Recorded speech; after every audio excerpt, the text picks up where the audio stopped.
Hey everyone, and welcome to Family Ministry Friday. I'm Trey Warren. I am your host and moderator for this brand new podcast that our family ministry team is delighted to start here at Parkview Church. So whether you're parenting toddlers, middle schoolers, teenagers, or young adults, this is a podcast for you. We want to uplift parents as they face the unique challenges and joys of raising children in our current world. We understand that this journey is just not a one-size-fits-all. Yeah. But that's why we're here to serve you each every week. What to expect? We just want to share our personal stories in our life. You're going to see here just in a few moments, we're going to gather together our family ministry team, which, by the way, is just a great, fantastic team. Yeah. I believe God has given us a lot of different personalities, unique gifts, we have different stages of life that we're going to be speaking into. So you're going to hear our personal stories, and we're going to give advice and to help parents navigate as we help lead families to life change in Jesus Christ. Yeah, and before we hop into that, just for clarification, this week's episode is going to be a little bit different than the rest of the episodes that we're going to film and release. This is really just about getting to know our family ministry team, a little bit about them, what their role is, what their passion is, how they got called to it, and maybe some fun facts about them. So without further ado, welcome to episode 1 of our Family Ministry Friday podcast.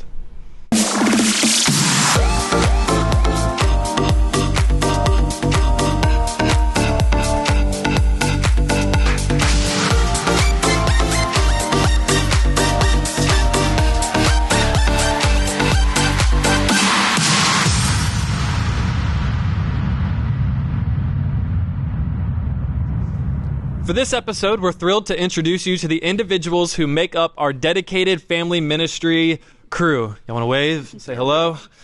Each member brings a unique set of skills, experiences, and passions to our ministry, allowing us to provide comprehensive support to parents and families navigating the various stages of their child's life. I want to start by introducing our fearless leader, the family ministry pastor here at Parkview, with a little student emphasis, right? Maybe a lot. Yeah, maybe a lot. Pastor Jack Walker. Insert applause soundtrack. Yes. All right, there we go. Jack, do you want to explain a little bit of your role and kind of what you do? In 1993, I began ministry, and in Fort Walton Beach for 13 years, just about, I was a student pastor in Fort Walton Beach. And then in 2006, God called me to be a senior pastor, and we moved to Zionsville, Indiana. Spent right around 15 years in Indiana. And then in 2020, about 3 years ago, we accepted the call to be the family ministry pastor here at Parkview. So all in all, we've been married 30 years, and we have 30 years together worth of ministry experience. Yeah. And so you started out with working with teenagers, and then you went and you were a lead pastor, and now you're back working with families and teenagers again. Yeah, I took a demotion. Some people say it's demotion. They actually the demotion was the lead pastor. That's right. Yes, and now if you've been a senior pastor, you yes. know that's a demotion. Yeah. So, I sort of went full circle. I loved working as a senior pastor. I don't regret that at all. But my greatest passion comes from working with families and working with kids and students. Our years as student ministry, as we look back at it, those first 15 years have really been truly the most rewarding, most long-lasting relationships that we have within our life. One of my greatest joys and experiences from it was I was able to hire on one of my former students. That's cool. And he was able to work alongside of me for 10 years as a youth pastor, student pastor, and then just a pretty cool thing that just is one of the joys of ministry is I resigned to come here, and 2 weeks after my resignation, they voted him as a senior pastor. That's so cool. I've seen him go full circle in ministry. And again, that's where it is. It started, I was probably a better student pastor than I was a pastor to him. But it's just really rewarding being a part of family ministry, being a part of students. And I just love every part of it. Yeah. Now, a little bit about you, and Jack and I have really bonded over this, is our love for sports.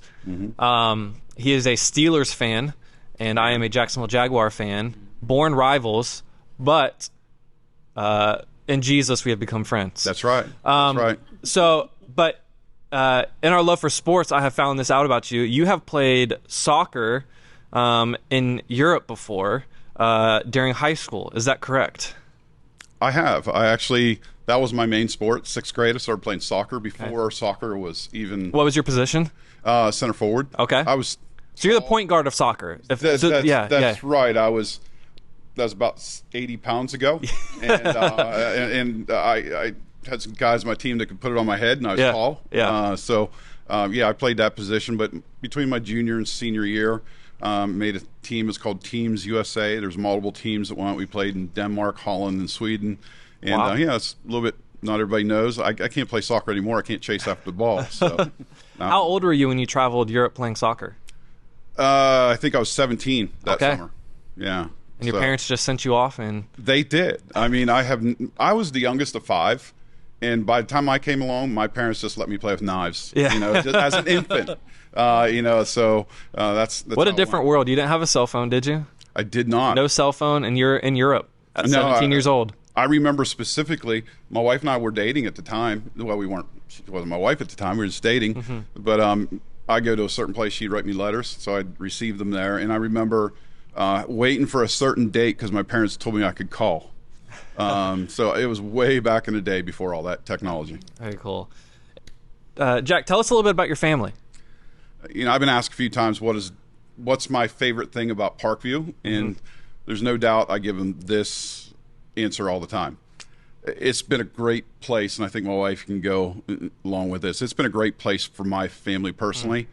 My family and my kids were in a fishbowl for 15 years. And by the way, if you don't know, I had 5 children. And then in 2015, my middle son was diagnosed with FA. That's part of our story. So we found out that he was going to gradually lose his ability to walk and shorten life and all those details. And as a senior pastor dealing with that, just a lot of pressure.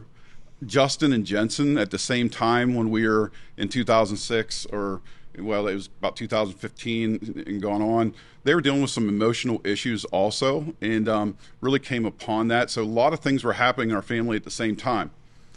Coming to Parkview, though, Justin specifically has really flourished in the environment of Parkview.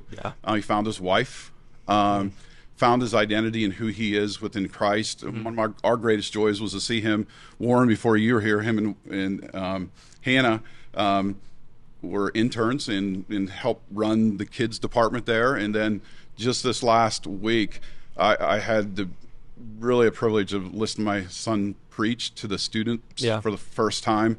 And if you would go back to the story of the struggles that they were going through and being in that fishbowl, and then see what Parkview has done in their life, where people just gave them a chance and spoke into their lives, because it wasn't me.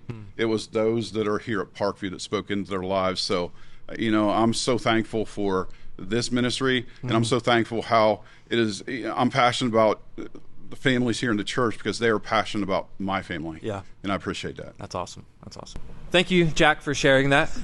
Julie Walker, Jack's wife, is our family ministry assistant here at Parkview. Julie, tell us a little bit about yourself and kind of what your role is here at Parkview. Okay. Like you said, I'm Jack's wife. We've been married for 30 years. I'm the mother of 5 kids. We have 3 boys and 2 girls. Our oldest, Jameson, is 26, and she's married and just had our first grandbaby a year ago. Whoop, whoop. Yes, exactly. That's the most important family member. Yep. We have Justin. He is 23, and he just got married this summer. He actually met his wife here at Parkview the very first week we were here. Wow. Did he know right away? I think so. They hit it off right away. They weren't allowed dating for a while, and then once they started dating, it evolved pretty quickly. Then there's Jensen, and she is 22, and she is in her senior year of college, and so she'll be coming home here Christmas time. It's all right. And then Jackson, he is 20, and he is still at home with us. And Jaden, he just turned 13, so Yeah. So there's a 13-year gap between your oldest and your youngest. Yeah. Well, she was 12, I think, when he was Okay. Okay. when he was born. So there's a big gap in between those two. There's 6 years between Jackson and Jaden. Yeah. My ministry here at Parkview, I first came on as the preschool director. Last year, when my husband took over for Overflow, then I stepped into a different position and became the family ministries assistant. Just coming alongside of him and working with the teen girls and mentoring them and trying just to meet their needs. Mm-hmm. And what kind of rewards have you seen, the fruit that you've seen in mentoring some of these middle school and high school girls for the past couple of years? Right. Well, it starts back with our first ministry in Fort Walton Beach. And when we worked with teens there and mentoring those girls and to see them grow up and be married and be wives, and some of those girls are my best friends today, and I still have very good relationships with them. To see that and be able to start that again with these girls here at Parkview is amazing. And just being able to spend time with these girls and teach them about God's Word and how to live out their spiritual life in society and how to train them to just equip them to live out their Christian lives in this world today is just amazing. Right. That's awesome. And I think, it's important that there is that cross-generational discipleship, especially when it comes to teenagers. Right. And it is, and I'm sure you've experienced this with your own kids and being in student ministry as a parent, you can say something 1,000 times, but when somebody else says that same thing, it clicks, and you're like, I've been saying that for years, but you are a part of helping write their spiritual story. Right. So that's awesome. And we're trying right now to get some of those teen girls that are being mentored, some of our older girls, and we have 2 of them right now that are mentoring middle school girls. That's awesome. And so they're reaching into their lives, and not only are they being mentored, but they're learning how to mentor others. Yeah, that's awesome. That's awesome. So, Julie, I would like to hear a little bit more about, you guys were elementary and high school sweethearts. Do you remember in elementary the first time you laid eyes on your future husband? Yes, I do. I was actually in 5th grade, and we were in the same class, so our class was small. We had 17, so it wasn't hard to lay eyes on him. Yeah. I remember our 5th grade. I was the best out of 15. Yeah. 3 boys. Yeah, your odds were good. Your odds were good. Yeah, my odds were good. Yeah. I remember our teacher used to do this thing where she would set us at certain tables, and we would have to name our group of tables a certain name. And we were in a table group together, and he picked out the name Julie's Bullies. And so that was the first flame, I think, And then we were boyfriend and girlfriend in 6th grade. And oh, wow. Your parents let you date in 6th grade? Yeah. Wow. We actually bought each other Valentine's gifts and so forth. But then he broke up with me in 6th grade. It was a break. It wasn't a breakup. Yeah. Time out. Yeah. And then when we were in 10th grade, we started dating again, and we've been together ever since. She's the only person I've ever kissed in my life. Wow. And it's pretty cool. But between 6th grade and 10th grade, I don't know how many boys she kissed. Oh, wow. So I'm just telling you, I remained faithful to her during that time. That's too funny. And for those of you listening, kissing is only for marriage. That is correct. So That's what we told our kids. Yes. Now, Julie, a little fun fact about you. You were a state champion in twirling, a baton, not, Spinning around. Yeah, not spinning around. And a state champion in bowling. Yes. Now, are these skills still in practice today, or have you hung up the bowling shoes and the baton? They've both been hung up. Okay. I can still take a baton. I can still twirl. Well, I actually have with me. No, I'm just kidding. I don't have it with me today. And on a good day, I can still bowl. Have you ever bowled a perfect game? I have not. Have you come close? No. No? Well, thank you so much for sharing, Julie. I appreciate it. Up next, we have Rachel Inman. Rachel is our middle school director here at Parkview. Rachel, kind of introduce yourself, your family, and who your husband is. Yeah, so I am the middle school director. I have only been in ministry a couple of years. I was a teacher for 8 years and mainly stayed in the middle school years. Loved that age group. Taught history and English and fine arts. And when we moved a couple years ago to Texas, I got my first ministry job where my husband was working in the worship ministry, and I was the girls director for the student ministry. And I just fell in love with being a part of student ministry, got to really pour into mainly middle school girls, but also high school, and just really felt the Lord putting that calling in my heart to be a part of their lives. And then when we came to Parkview, my husband is the worship pastor here. We've been here about 6 months. And y'all moved here a week after we moved here. We did. We've been here the same time frame. Exact same time frame. Yes. Crazy. So Alex is the worship pastor here and just really love being a part of Parkview. And so, like you said, I'm the middle school coordinator, so my job is to really help pour into and create more of a middle school ministry that's a little separate from the high school ministry. We're still, in the planning and foreseeing stages, but super excited about 2024 and what all God's going to do here in our student department. Yeah. So, how many kids do y'all have? We have 3. I almost said 2. Yeah. Well, there's a reason you almost said 2. Explain. Yeah. So I have an 8-year-old son, Micah, and he's in 2nd grade. Just celebrated his birthday. And I homeschool him for the first time this year, and absolutely love that. I have a 2.5-year-old daughter, Ruthie, and she is crazy and lots of fun, big personality. And then where does she get that from? I'd rather not answer. Okay. Although I think we're both kind of extra, if we're being honest. And then I have a 2.5-month-old baby, Samuel. Just had him in September, and can't believe we have 3 kids. Julie, you're a very strong woman. Samuel, first of all your kids are great, but Samuel is just the cutest thing. And every time I turn around, somebody is begging to hold him. And I'm like, here. Yeah.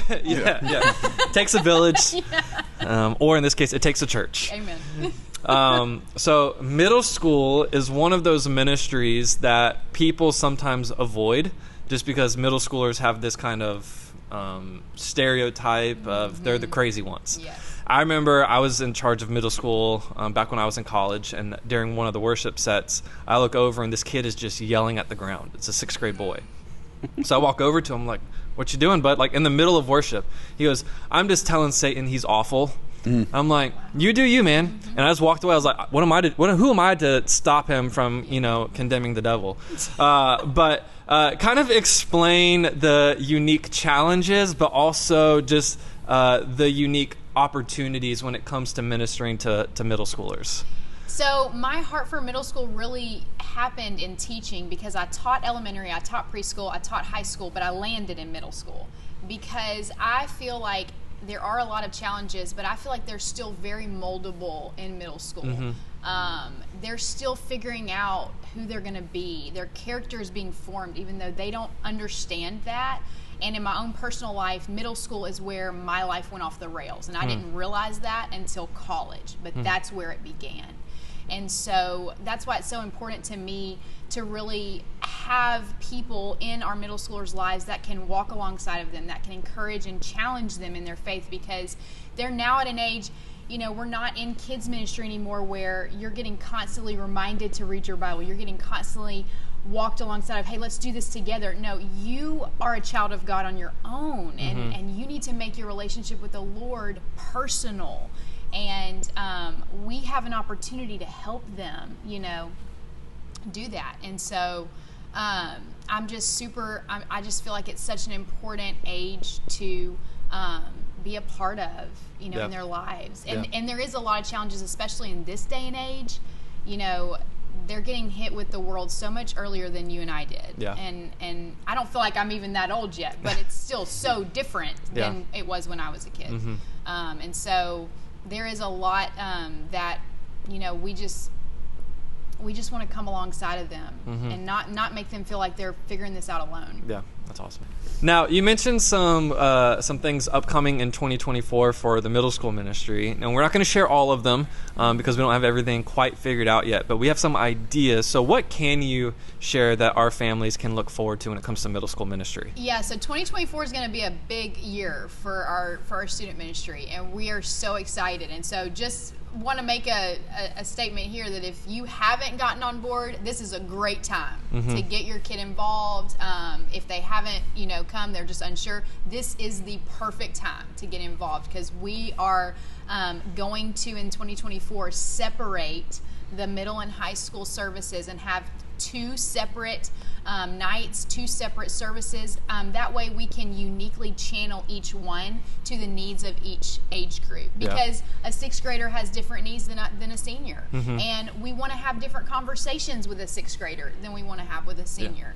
And in order to do that, we're going to split them so that there's just a focus on what our middle schoolers need most. And we're in a lot of prayer right now, a lot of planning, preparing, just what God has for each one of these services and group times and sermon studies and all of that. We're going to have some events still done together because we are a family, and we're still want to do that for sure. But we also, in order to see depth and growth in all stages of our student lives, we want to have this separate service, and we believe that's going to be the best way to achieve it. Yeah, and it also helps that we're separating them because a lot of middle schoolers think that the high schoolers are lame.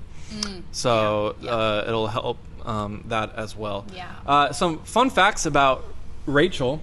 So Rachel, if you are part of our church or you watch online, sings quite a bit. And, well, I'll say this, you sing very well. Thank you. And my wife and I talk about how much we love it when you lead worship. But a fun fact is you never sang a day in your life until Alex taught you. Is that correct? Yeah, we were going to the movies one night, and we had been dating like a month. I mean, not very long at all. And he was listening to T Swift, because if you don't know this, Alex, Is he a Swiftie? he is a Swiftie. Oh, okay. Yes, definitely. Okay. And so we were listening, and I was just singing along with it, and he goes, and he turned down the music. He goes, "Hey, you're harmonizing. You're singing opposite of the melody that it works right." And I was like, "Oh, cool. I had no idea what that meant, but thank you for the compliment, whatever." And through that, he just started to see that I could sing on pitch, and I had no idea. So he cultivated that and taught me how to sing. It took years because I was terrified to be on the stage. And fun fact, I still shake and get nervous every single time I sing. Because it's just not natural to me. I thought you were just filled with the Holy Ghost. Both. Okay. Let's hope that both, yes. But I've just loved being able to do that with him. So I'd like to dig into the Swiftie thing. Is there anybody that's low key Swiftie fans? I love here? Taylor Swift, yes. Anybody here? Yeah. I'm more Travis Kelce. Okay. Team Travis? Yeah. All right. Well, maybe family ministry leadership thing. We could go to the we should to the movie concert. We can vlog it. We could sing and Definitely. do We can all vlog that. it, We yeah. could. Yeah. Alex used to have Swiftie guitar pics of her face. No, we didn't. I promise you That's he a did. little creepy. That promise you. we went a little bit too far there. Yeah, I'm just glad you she's said happy. you said both of you were extra. Yeah. Yeah. So who were your picks?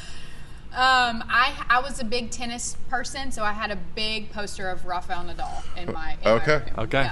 Yeah. Does Alex play tennis? No, but he made me get rid of it when we got married. Yeah. Did you make him get rid of the picks? I think I destroyed them. Okay. I thought I saw him leading with one this past weekend. That's right. So Shake it off. Yeah, exactly. Yes. Rachel, now, I myself love Lord of the Rings, and I recently found out that you also love Lord of the Rings. Now, can you quote a lot of the movies? I can quote, I would say probably 80% of the first movie still. Wow. Yes. And what got you into Lord of the Rings? So I was homeschooled, and to give you a little background on my story, I wasn't really allowed to watch anything but like black and white movies, and so Lord of the Rings was one of the few things my parents thought was okay to watch. So when I say I watched it morning, noon, and night, I did. And to what you were talking about earlier, when I went to the park, I would pretend like I was in the movie and it took over my life as a middle schooler, and I have no regrets because it was truly an amazing movie. And everybody thought that was completely normal. Probably not. Oh, no, okay. Probably not. No. What is your favorite quote from Lord of the Rings? Your favorite line? Probably Gandalf's quote before he falls off the cliff. Mm-hmm. And I'm drawing a blank right now. Yeah. But where he says, no, I'm sorry, he's not on the quote. He's not on the cliff. He's in the caves, and he says, where Frodo is saying, I wish the ring had never come to me. I wish it has never happened. And he says, so do all who live to see such times, but it's not for them to decide. We have to decide what to do with the time that's given to us. Correct. And I mean, there's a lot of Christian themes in Lord of the Rings. I could spend 7 podcasts you could preach on some that. of those quotes. Absolutely. Yes. Absolutely. Yeah. But I mean, we live in that same time. Esther said the same thing, just a different way. Right. If we were tracking the viewership of this podcast at this point, it's either going to be like falling off the charts or it's going to spike. I think it'll spike. Yeah. I don't think it's going to stay the same. Yeah, I think it'll spike. I think it's going to spike. Well, I mean, find our like-minded people. Yeah, no, I agree with you. And I'll give you my favorite quote. Again, you can preach this. You ready for this? Okay, this is from Lord of the Rings. Let me write this down. Two Towers. Their backs are against the wall. They're in the final stand against the bad guys, and they're trying to knock down the last door to get to where the last remaining soldiers are, and the soldiers are standing in the gap between the women and the children, the innocent. Mm-hmm. And the king goes, "What can one do against such reckless hate?" And Aragorn, who is the Christ-like figure, says, "Ride out with me." And he goes, "What?" He goes, "Ride out and meet them with me." Mm-hmm. And you think about our world today, like, what can one do against such evil? What can one do against such reckless hate? You ride out and you meet it. I've got goosebumps. So there you go. Wow. I love those movies. They're so great. I also have goosebumps right now from myself. Not quite as in-depth as Dumb and Dumber. One of my favorite series in all of... We'll get back to Dumb and Dumber quotes at the end of the podcast. Up next, we have Warren Scales. Warren is our kids pastor here at Parkview. Warren, how long have you been here? I've been here 4 months now. 4 months. And tell us a little bit about yourself, about your background. You've only moved here for 4 months ago, so where have you been? Yeah. So the Lord brought us down here 4 months ago, and it's been an exciting journey for us. Previously, I had just married my wife, April, about 2 years ago, and I was working at a Christian high school, and I was discipling and coaching teenagers, middle school students, and my heart really went out for them because of what's going on in the world and the experiences that they're going through. And the Lord just kept putting it on my heart, trust me, increase your faith. And he also kept saying, you need to get to the younger ones. You need to get to these kids before the world is corrupting them.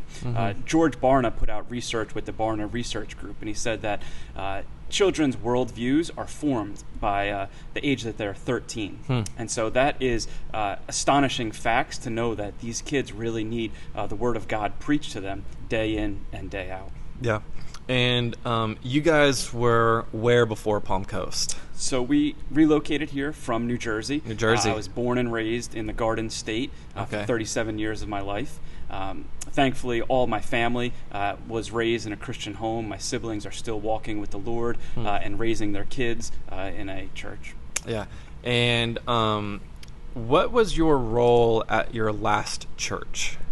So the last church, it was a church with a school attached to it. Yeah. So I was a part of the church, but more so I was involved with the school as their ministry. It was a pre-K through 12th grade Christian school, providing intellectual development for students with a biblical perspective. And there I wore a lot of different hats. I was a Bible teacher, I was a health and physical education teacher, and I was also a school administrator. So I oversaw their athletic department, which was 22 teams for middle school and high school. Wow. So a lot. Yeah. A lot.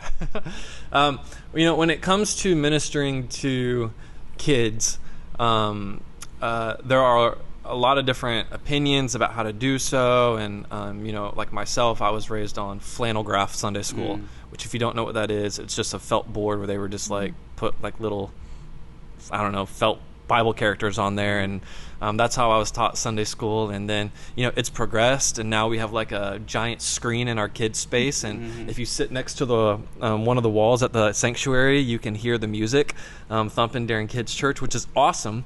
But explain to me, in your opinion, just some of the strategies and implementations of ministering to kids that you've been able to do in the last 4 months, and kind of what your hopes are for the future. Sure. So I think one of the biggest ones is getting them into the Word of God. The Word of God never returns void.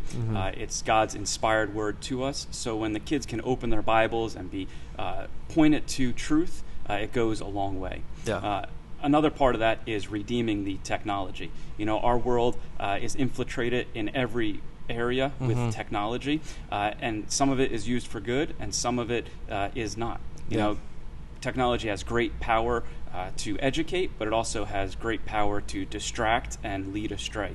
So within our kids' church, we are constantly redeeming that technology and using it for the purpose of educating these kids with a biblical perspective. And we do that through interactive videos, games, music, and the whole wide variety that we have at our fingertips.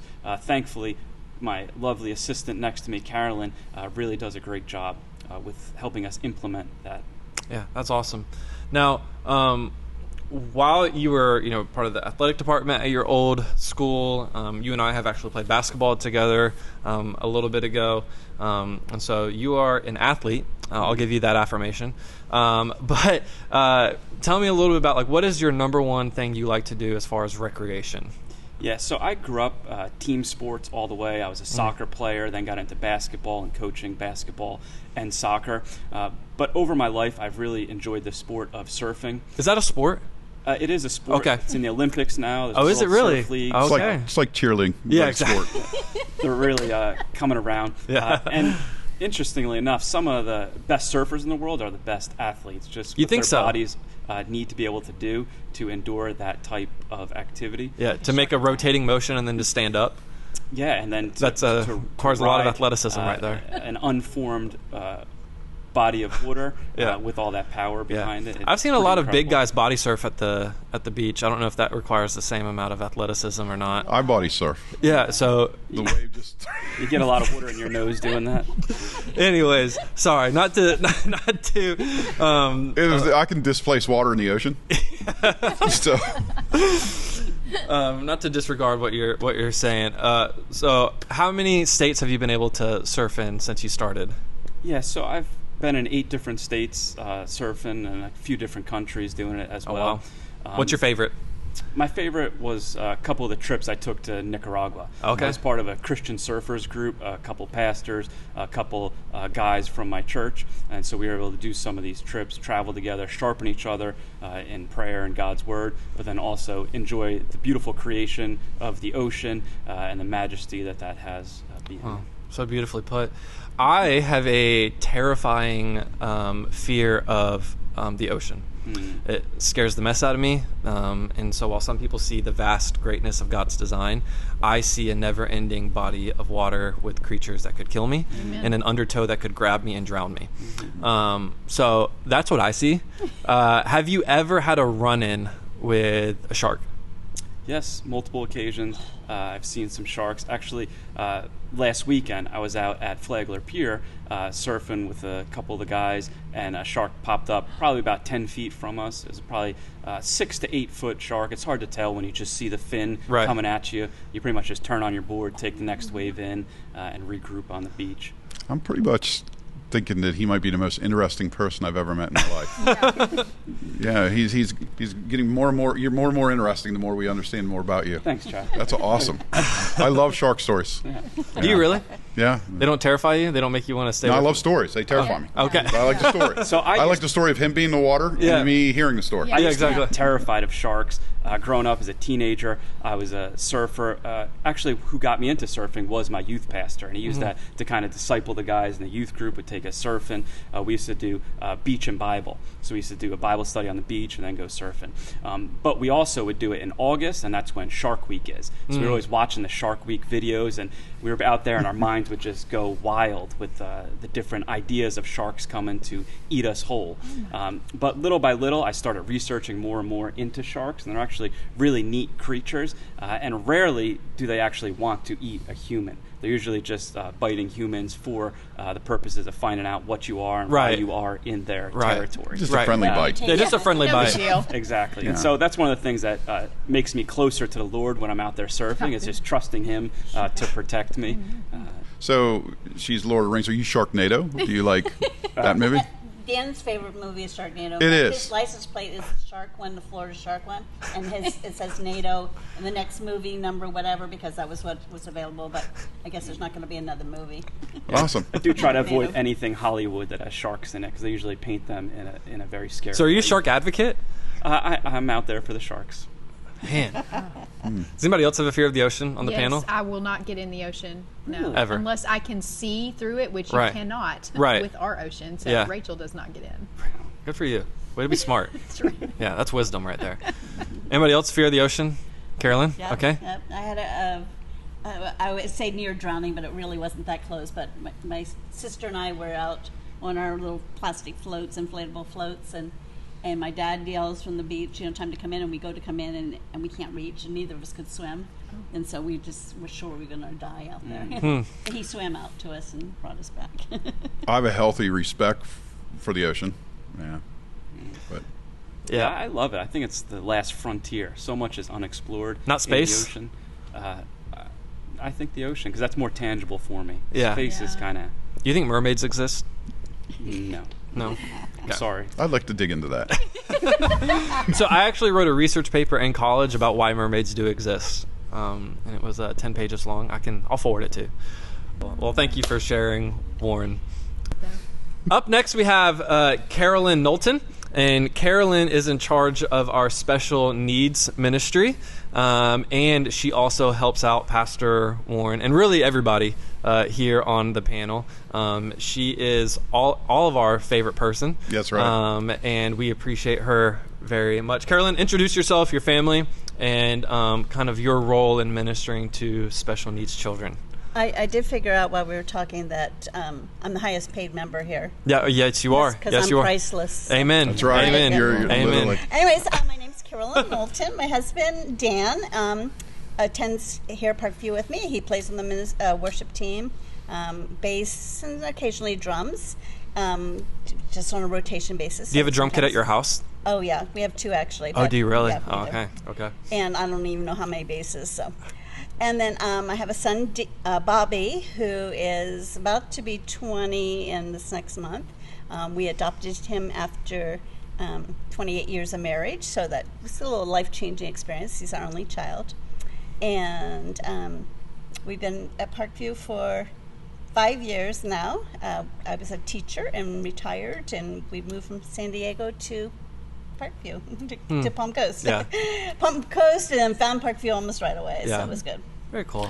And She, it ki- you know, Carolyn always gets a lot of compliments, but it's she's well worth the compliments. When we came here 3 years ago, she helped us and assist us in the children's ministry, and really she's like the superstar of this team. Absolutely. And I've been authorized to double your pay anytime I want. But she's a great part of our team, and even with adopting, it gives you a different aspect, a different approach, and different insight to things. So, Carolyn, we appreciate you, and you're a great part of our team. Thank you. Yeah, and we can't thank you enough.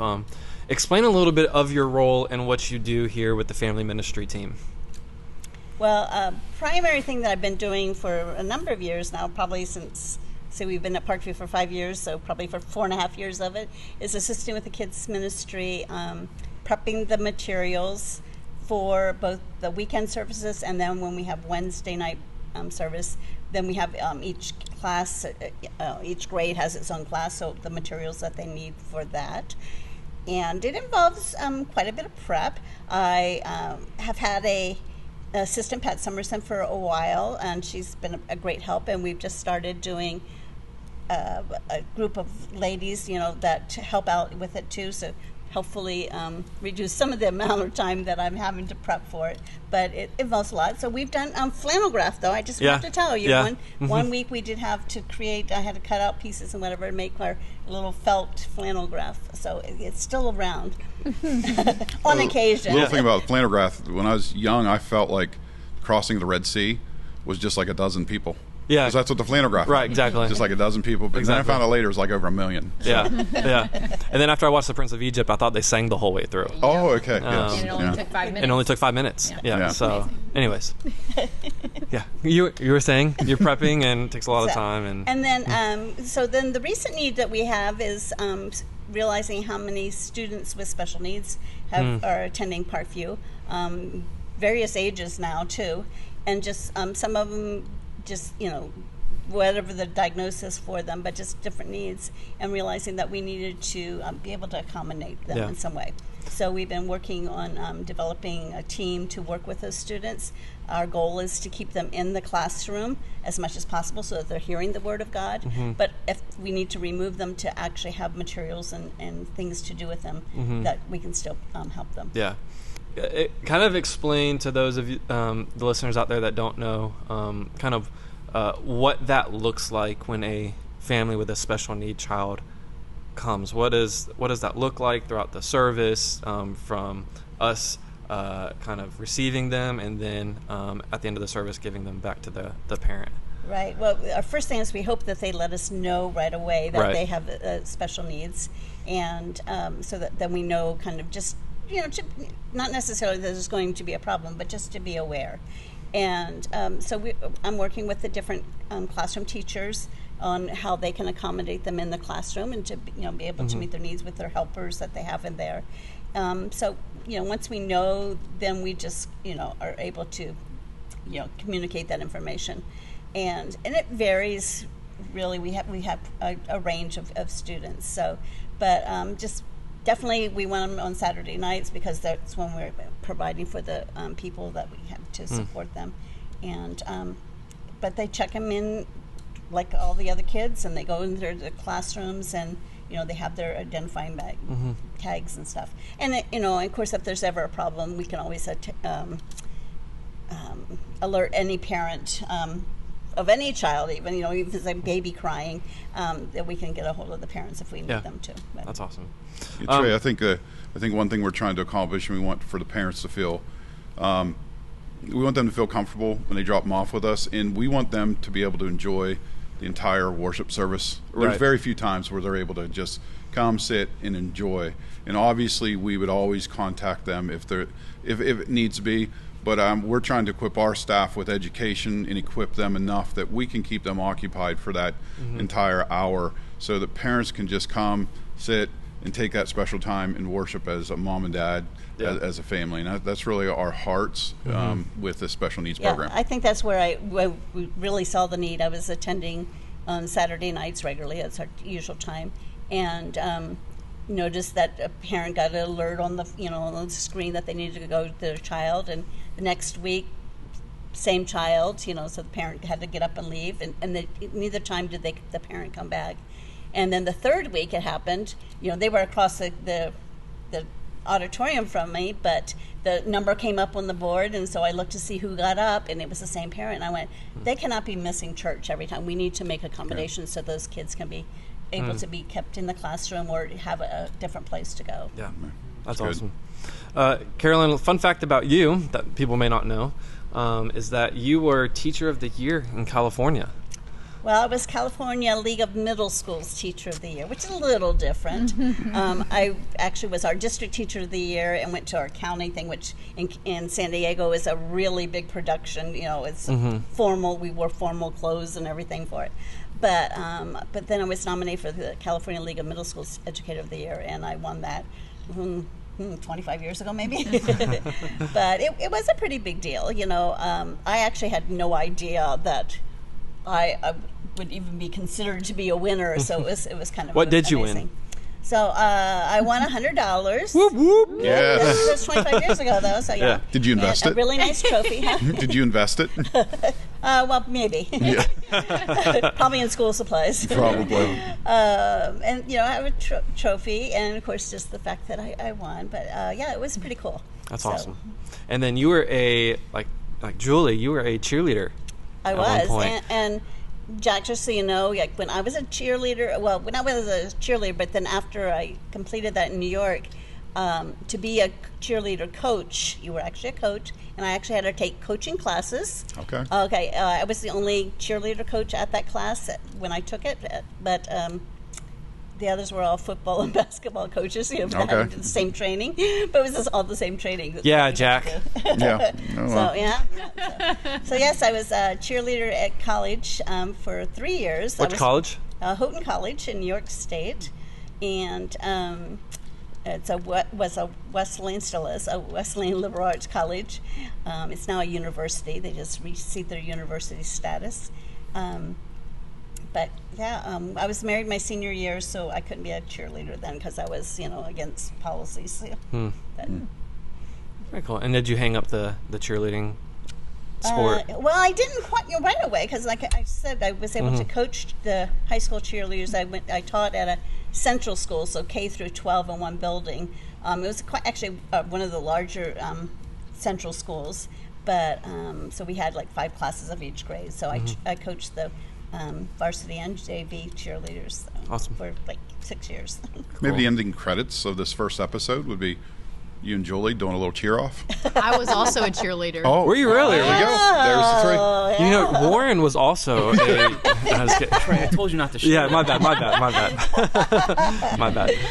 He was a flyer. Flyer, yeah. I was a flyer too. Were you really? I was. I was. All 3 flyers. Me and you three can be the flyers. base. Yeah, exactly. We'll be the base. We'll put them all up. I would not trust myself. Okay. I just had a baby, so no thank you. Yeah. And that is how I met Dan too, because Dan was a soccer player at college, and so You were cheering him on at the games, I was, and that's how I met him. Yeah. All right, we're going to turn the tables now on you, Trey. All right. We're going to turn our attention towards you, and obviously you're our young adults pastor, and you just, how many months have you been here? we have been here for 6 months. 6 months. So, and we are loving it. We moved here the 1st of June. And we have something in common because you also were a senior pastor. I was. Yeah, we planted a church a couple years ago down in the greater Orlando area before moving here in June. Yeah, and I remember interviewing you, and you had senior pastor look on your face as you were What looking does that for another look? minister. The same look that I had is Yeah. like, please get me out of here. No, just kidding. So, just about 6 months ago, and tell us a little bit more about your family and So I come from I'm a pastor's kid. I'm a PK. And so I always felt like if it was not ministry, it was unemployment or prison for my life. No, I really wanted to go into criminal justice out of high school. But then if you've been called to ministry, you know the feel. And I felt called to ministry, so I said yes. And then in college, I met my wife, Lauren. We have been married for coming up 5 years now. And we have 2 kids. We have coming up. He's almost 3 in January, Wow. which is crazy to think about. And then a almost 18-month-old, so a year and a half. So we got 2 boys, Kate and Maverick. They are amazing, and we just could not be happier with where God has us right now, and we just love our family. So I remember that stage. They're at that stage where it takes a lot of your time. it does, And yes. they're a lot of effort and a lot of time. It does, and they're just now getting to the point where they're playing together. But yeah, it's a lot, man. They're both in diapers still. And once they're out of diapers, we'll be able to buy a mansion because of Okay. how much money That's diapers right. cost That's right right. now. And we're also at the stage like this, and I don't know what the shelf life of this, if Cade, you're watching this 10, 15 years from now, but Cade will only eat pizza. Okay. He will eat nothing else other than maybe pancakes and syrup. But that's just the stage of life we're in right now. We've tried everything. Nothing. Just pancakes and pizza. So Just a Can you tip. bury the pizza? Can I what? Vary the pizza? Maybe, but he just Veggie pizza, that's good. No, he will pick it off. That's just where he is. But I was told growing up, I only ate chicken nuggets and waffles for like the first 4 years of my life. I turned out okay, so I'm not too worried about it. Yeah. Word of advice: I'll let you hire my wife. Okay. We had 5 children, and you have a method of potty training that is one day.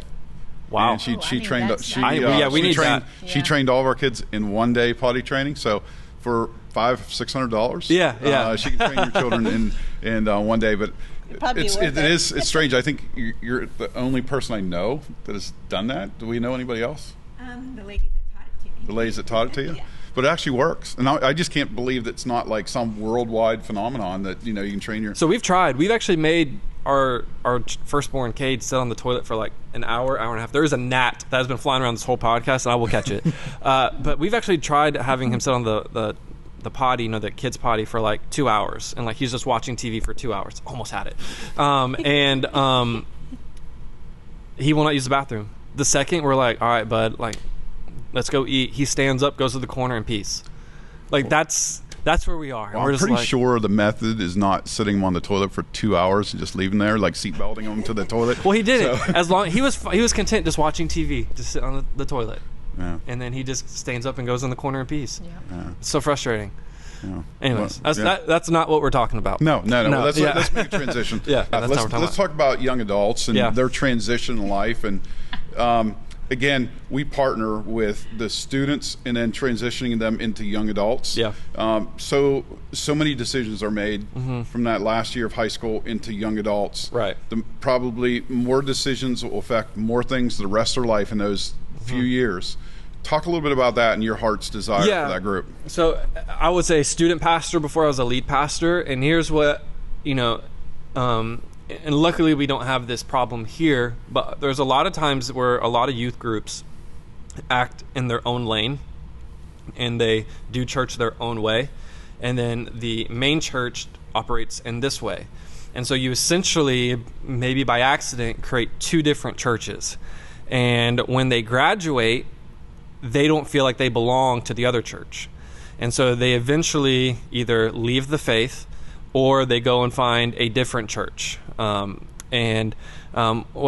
our heart is, and one thing I love about, we have we are in constant dialogue about how can we all stay in the same lane, from Pastor Greg to Pastor Derek to yourself to myself, of like, how can we all stay in the same lane? And so we wanted to help bridge that gap between high school graduation and then transition into adulthood, full-time, careers, marriage, starting families, of how can we bridge that gap. And that's the tricky part of navigating the young adult space, is we have 18-year-olds who just graduated high school, and we also have 28-year-olds who have been married for 2 years. There's a lot that happens in that time frame. So how do we do this? Well, it takes a lot of intentionality, and it takes a lot of being willing to be okay with the diversity of the age groups and the stages of life. But again, what our desire is to help bridge that gap, so that way that statistic of like 70% of high schoolers once they graduate leave the church. How can we significantly bring that down? And a lot of churches with young adult ministries, college and career ministries, that statistic goes way down because they help bridge the gap between youth group to being a part of the big church, quote unquote. Yeah, and I love that about our team, and I think God strategically put me 15 years as a senior pastor, and you also having that experience as a senior pastor. Our hearts are for this church, and not necessarily just Parkview, but church as a whole, because long after the years they sit in middle school, sit in kids ministry, student ministry, and even young adults, the thing that's going to be to steady for the rest of their life and the needs that they have when they start having children is the local church. And the local church is going to fit that need, and I'm passionate about the local church is God's avenue by the way He helps us through life and navigates us through life and helps feed us and encourage us and equip us. And we need to never forget that within our ministries as we're pointing them to what's going to be there for the rest of their life and for their families also. So I appreciate that about your heart. And it's not about us. That's not our heart. Our heart is about Parkview here and how we can help families. Yeah. Yeah.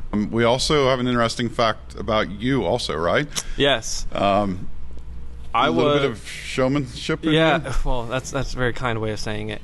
I was our basketball captain from middle school all the way through college, but I also did all the musicals at our school. Okay, we don't want to hear about the basketball captain stuff. No, I want to hear more about the musicals. I was essentially the real life Troy Bolton. Oh, wow. I really did have like the long hair where like I could flip it like, Picture Troy did or in the it High didn't School happen. Musicals. What? Picture it didn't happen.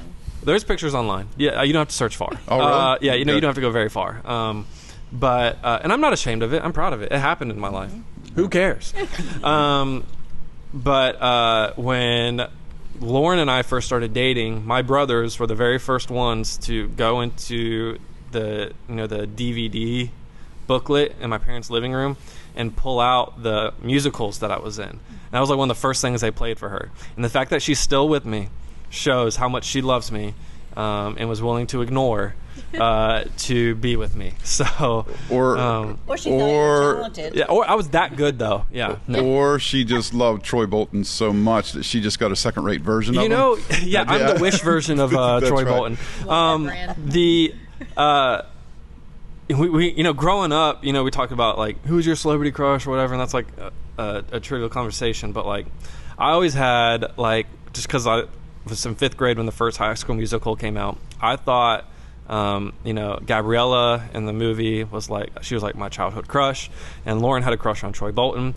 Well, my wife is Hispanic, and so is Gabriella, and then I had the long hair, and so did Troy, and so we essentially are Troy and Gabriella just in real life. So, it's a weird way of phrasing it. Lauren and I are sons and daughters of the King, Okay. who happen to meet each other, and that's our real identity. That's good. That's Yeah. good. Yeah. Oh, my wife and I, for the longest time, I had her believe in, I think, high school and college. I played along that my crush was Laura Ingalls Wilder from Little House on the Prairie. And she just couldn't wrap her head around why I liked Laura Ingalls Wilder, right? Melissa Gilbert, Yeah. right? I have It no really idea who wasn't, that is. but Your true crush for was those of you that are older parents, I was gonna say, I've never even seen that show Christy or a movie Brinkley, or whatever have you ever it is. heard Yeah, you're of dating Christy yourself, Brinkley? Who? Christy Yeah. Brinkley? No, I have no idea. Wow. I know. Okay. Well, So sorry. well, yeah, that's a waste of time to even talk about it if you don't know about them. Well, I just want to say thank you, listeners, for joining in and staying with us and getting to know the team. And I'll say this, we cannot wait to see and hear how this episode and all the episodes to come help guide families to life change in Jesus Christ. And not every episode will be like this. Now that you know the team, we'll start having episodes with certain people to focus on certain topics. And so you do not want to miss those. Now, before we go, I want to encourage you to subscribe, share the podcast with others, and reach out with any questions you may have for us. God bless you. We're praying for you, and we'll see you next time. Take care. All righty. Isn't Christy Brinkley an ice skater?